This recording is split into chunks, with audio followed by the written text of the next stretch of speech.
Hello, welcome back to optimistic Jeet channel. जैसा कि हमने आपको प्रॉमिस किया था कि 18 अक्टूबर से हम आपको ठीक 8 बजे टॉपिक ऑफ द डे की वीडियो देंगे।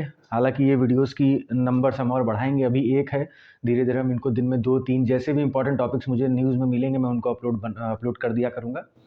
तो आज चूँकि 18 अक्टूबर है, तो आज की डेट का टॉपिक मेरे हिसाब से है लिविंग प्लैनेट रिपोर्ट 2022। ये वो टॉपिक्स हैं जिनसे क्वेश्चंस आपके सीधे सीधे यूपीएससी या स्टेट पीसीएस में पूछे जा सकते हैं।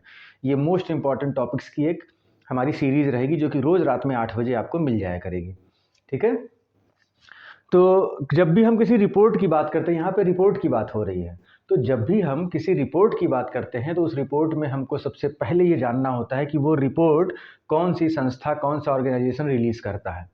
उसके बाद हमें देखना होता है कि क्या वो रिपोर्ट हर साल रिलीज़ होती है या हर 6 महीने पे रिलीज़ होती है, या वो हर 2 साल पे या हर 5 साल पे। हर हर रिपोर्ट्स का अपना अपना एक टेन्योर होता है कि वो अपने इस टाइम पे रिपोर्ट्स मिलेंगी आपको। तो सबसे पहली बात तो कि जो लिविंग प्लैनेट रिपोर्ट 2022 है, 2022 की रिपोर्ट जो है लिविंग प्लैनेट रिपोर्ट, वो आपकी रिलीज़ करता है world wide fund for nature, WWF, world wide fund for nature. और ये हर 2 साल पे it is released on every 2 years. ठीक है, डेटा को आप थोड़ा सा ध्यान से देखते रहिएगा, इसको आपको नोट डाउन करना है तो वीडियो पॉज करके नोट भी कर सकते हैं। ठीक है, फिलहाल अभी हम आगे बढ़ते हैं। तो जब भी हम पढ़ाई करते हैं, चाहे वो यूपीएससी के लिए कर रहे हैं या यूपीपीसीएस के लिए पढ़ रहे हैं, क्योंकि सिलेबस में कोई अंतर नहीं है, थोड़ा सा मोड ऑफ क्वेश्चंस में थोड़ा सा डिफरेंस है, थोड़ा सा अंतर है, लेकिन तरीका हमारा वही रहेगा।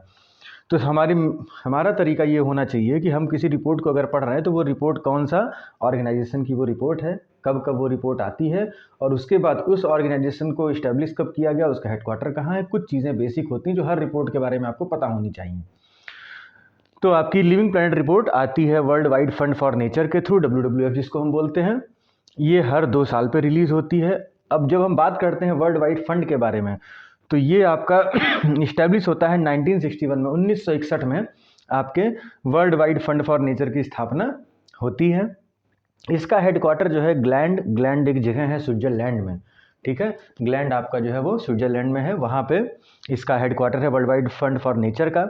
इसका मिशन है to conserve nature and reduce the most pressing threats to diversity of life on earth. मतलब ये कह रहा है कि जो प्रकृति है उसका हमें संरक्षण करना है, ये इसका मोटिव है कि प्रकृति का संरक्षण करना है। जो पृथ्वी पे जीवन की जो डाइवर्सिटी है, जो जैव विविधता है, जीवन की विविधता है, उसके रास्ते में आने वाले जो थ्रेट्स हैं, ठीक है, उनको कम करना है। मतलब कि जो हमारी जैव विविधता को प्रभावित करने वाले कारक हैं जिनसे हमारी जैव विविधता घट रही है, उनको क्या करना है, उनको रोकना ही इसका, या उनको कम करना इसका मोटिव है, इसका उद्देश्य है। ये आपका होगा world wide fund for nature के बारे में। अब चूंकि इसका मोटिव है कि डाइवर्सिटी जो है हमारे अर्थ पे, जो जीवन की हमारी विविधता है, उसमें आने वाली जो रुकावटें हैं उनको कम करना, तो इन्होंने कुछ थ्रेट्स बताए हैं, कुछ रुकावटें बताई हैं जैव विविधता को लेके जो नुकसान करती हैं चीज़ें, वो क्या हैं इनको देख लीजिएगा। एक तो आपका एग्रीकल्चर है, दूसरा हंटिंग है, तीसरा लॉगिंग है, चौथा पॉल्यूशन है, पांचवा इन्वेजिव स्पीसीज है और क्लाइमेट चेंज है। ठीक है, आपके जो की थ्रेट्स हैं बायोडाइवर्सिटी के, जैव विविधता को नकारात्मक रूप से प्रभावित करने वाले जो कारक हैं, उनमें इन्होंने 6 कारक बताए हैं, आप एक बार उसको नोट डाउन कर लीजिएगा। Agriculture, hunting, logging, pollution, invasive species और क्लाइमेट चेंज। यहाँ तक हो गई बात ये आपके biodiversity world wide fund for nature और उसका मोटिव और उसका हेडक्वार्टर, उसका एस्टैब्लिशमेंट, ये सारी चीज़ें आपने पढ़ ली। अब इस रिपोर्ट में क्या चीज़ें बताई गई हैं हम उनको ध्यान देंगे। तो सबसे पहली बात तो इन्होंने बताया कि जो हमारी वाइल्ड लाइफ पॉपुलेशन है, जो हमारी वन्य जीव जनसंख्या है, वो लगातार घट रही है। अब घट रही है तो ऐसा नहीं है कि जैसे अमेरिका में घट रही है, जैसे भारत में घट रही है, हर जगह इक्वल रूप से घट रही है, एक समान रूप से नहीं घट रही है। ठीक है, तो इन्होंने बताया हर एरिया के हिसाब से इन्होंने 5 कैटेगरी में डिवाइड किया। ठीक है, 5 श्रेणियों में क्षेत्रों को डिवाइड करके, और वहाँ पे किस तरीके से कमी आ रही है वो आंकड़ा बताया। रिपोर्ट्स तो बहुत बड़ी होती है, उसमें काफ़ी सारी चीज़ें दी होती है, लेकिन हमको वो चीज़ें ध्यान देनी जो हमारे एग्जाम पॉइंट ऑफ व्यू से इंपॉर्टेंट होगी। ठीक है, तो यहाँ पे ध्यान देने वाली बात यह है कि 94% डिक्लाइन, यानी कि 94% की कमी होती है आपके लैटिन अमेरिका और कैरिबियन क्षेत्र में। ठीक है, Latin America and Caribbean region में आपकी 94% डिक्लाइन पाई गई वाइल्ड लाइफ पॉपुलेशन में। ठीक है। फिर 66% आपकी अफ्रीका में डिक्लाइन होती है, 66% आपका अफ्रीका में जो है वो अवमूल्यन होता है, घटाव होता है हमारी वन्यजीव जनसंख्या का। एशिया पैसिफिक क्षेत्र में एशिया प्रशांत क्षेत्र में 55% यानी कि 55% की गिरावट पाई गई। ठीक है, कितना डिक्लाइन हुआ है wild life population Asia Pacific में? 55%।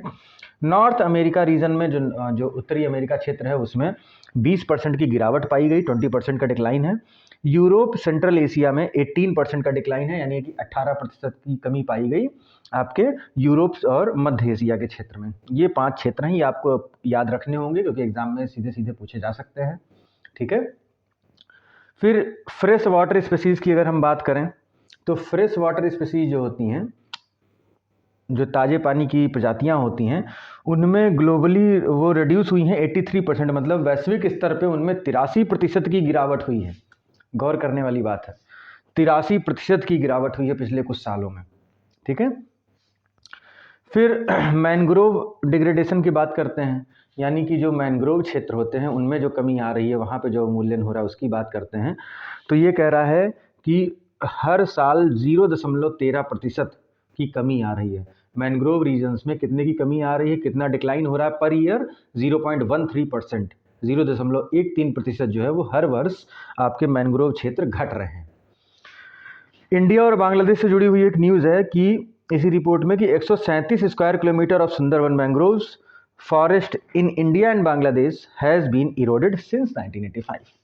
तो 1985 से आपके जो मैंग्रोव हैं आपके भारत और बांग्लादेश के क्षेत्र में, सुंदरवन के जंगलों में, उनमें 137 स्क्वायर किलोमीटर का इरोजन हो रहा है हर साल। ठीक है, वो 1985 में। ठीक है, हर साल नहीं, ये 1985 से अब तक का शायद आंकड़ा बता रहे हैं। फिर इसके बाद में आता है की पॉइंट टू रिपोर्ट। जो रिपोर्ट का सबसे मेन पॉइंट आपको गौर करने वाला है, इसमें कह रहा है कि 69% decline in wild life population of mammals, birds, amphibians, reptiles, fish across the globe in the last 50 years. की पॉइंट इस रिपोर्ट का ये है कि वैश्विक स्तर पे पूरे विश्व में पिछले 50 सालों में जो आपकी वन्यजीव जनसंख्या है, मैमल्स यानी कि जो स्तनधारी होते हैं, बर्ड्स यानी कि पक्षी, एम्फीबियंस उभयचर, सरीसृप, मछली इत्यादि, इन सब की जो पूरे विश्व स्तर पे, जो वैश्विक स्तर पे जो जनसंख्या थी पिछले 50 सालों में, उसमें 69% की गिरावट देखी गई है। 69% की जो है वो गिरावट आपकी पाई गई, 69% डिक्लाइन हुई है इनकी वाइल्ड लाइफ पॉपुलेशन। ठीक है, ये आपकी थी लिविंग प्लैनेट रिपोर्ट 2022। ये था हमारा आज का टॉपिक ऑफ द डे, और ये डेली ये श्रृंखला हमारी चलती रहेगी, इसको फॉलो करिएगा। और अगर इस तरीके के टॉपिक्स आपको पसंद आते हैं, आपको लगता है कि आपके एग्ज़ाम पॉइंट ऑफ व्यू से इम्पॉर्टेंट है और मेरे इलेबोरेशन आपको पसंद है, तो आप हो सके तो चैनल को सब्सक्राइब ज़रूर कर दीजिएगा और बेल आइकन दबा दीजिए, जिससे कि ये डेली जैसे ही ये वीडियो अपलोड हो आपके पास नोटिफिकेशन आ जाए और आप इसको एक रेगुलरिटी के साथ में विद नोट्स आप कंप्लीट कर सकें, क्योंकि ये सब ऐसे टॉपिक्स रहेंगे जिनसे क्वेश्चन सीधे सीधे आना जो है वो स्वाभाविक है। नेचुरल सी बात है कि इन सबसे यूपीएससी क्वेश्चन बनाएगा ही बनाएगा। तो वैसे भी इस समय इन्वायरमेंट का बहुत ज़्यादा डिमांड है हर एग्जाम में। इन्वायरमेंट और करंट अफेयर, ये दो चीज़ें ऐसी हैं जिसकी डिमांड लगातार बढ़ती जा रही है धीरे धीरे।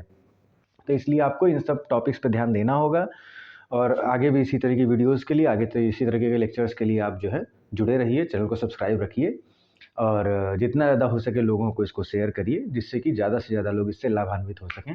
बेनिफिशियल रहेगा ये सबके लिए। तो मिलते हैं आपसे नेक्स्ट क्लास में, जो कि आपकी 8:30 बजे है, जिसमें आपको मंथली करंट अफेयर्स सितंबर से हम शुरुआत कर रहे हैं और धीरे धीरे सितंबर और उसके अलावा भी सभी सीरीज़ हम लेके आएंगे।